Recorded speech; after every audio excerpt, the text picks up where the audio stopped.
Kakinada Hisar regular ట్రైన్ను MP Uday Srinivas జెండా ఊపి ప్రారంభించారు. ప్రయాణికుల డిమాండ్ మేరకు కాకినాడ హిసార్ వీక్లీ ట్రైన్ను రెగ్యులర్ ట్రైన్గా మార్చినట్లు తెలిపారు.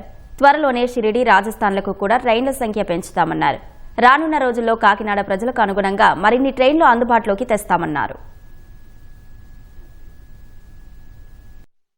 నుంచి హిసార్ హర్యానాకి రెగ్యులర్ ట్రైన్ని లాంచ్ చేయడం జరిగింది.